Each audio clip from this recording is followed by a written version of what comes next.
These prophetic words resonate deeply with Iranian Christians who endure unimaginable persecution, yet remain steadfast in their faith. Their courage and resilience shine as they navigate constant threats of violence, imprisonment, and worse.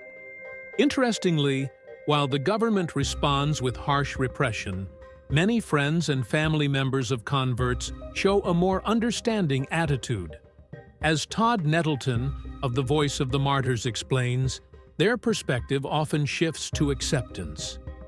If you've discovered something that works for you, whether it's Jesus, atheism, or anything else, that's great. I just know Islam doesn't work, so I'm glad you found something else that does. This grassroots spiritual movement is not limited to Iran. Don Chen, executive director of the Tide Ministry, highlights that Iran represents just one part of a larger trend across the Muslim world. What's happening in Iran is just the tip of the iceberg. Similar movements to Christ are emerging across the Islamic world. While the Iranian government fights to maintain control, the growing wave of conversions signals a deeper, irreversible shift, fueled by a longing for freedom, truth, and hope. Reports from the Tide Ministry reveal a compelling phenomenon. Many Muslims are having dreams and visions of Jesus, experiences that often mark the beginning of profound spiritual journeys. While these encounters do not always lead directly to conversion, they frequently help individuals navigate deeply ingrained cultural and religious barriers. For many, these visions open the door to exploring Christianity and making meaningful connections with Christian believers.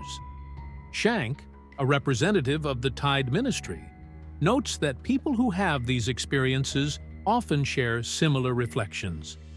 I now realize how much God loves me. I've always believed that He desires to punish me.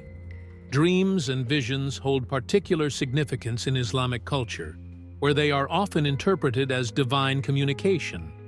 For Muslims who dream of Jesus, these experiences resonate deeply, portraying a message of compassion, love, and guidance that starkly contrasts with their previous understanding of God.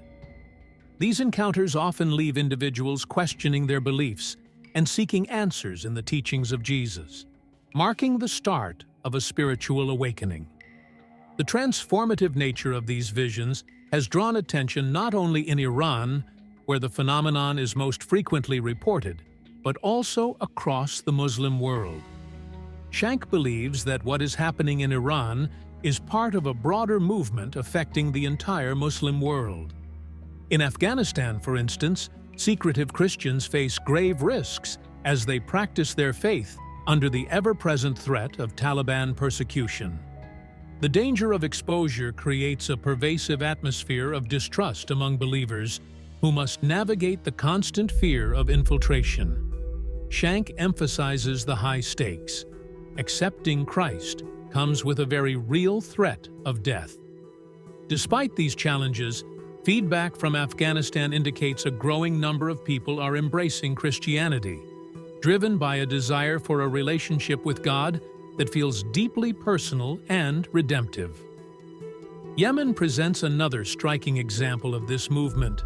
Studies suggest the spread of Christianity there is occurring at nearly twice the global rate.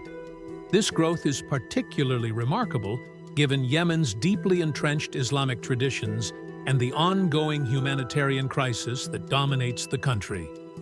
Meanwhile, even in Saudi Arabia, a nation long known for its strict interpretation of Islam, there are signs of increased tolerance.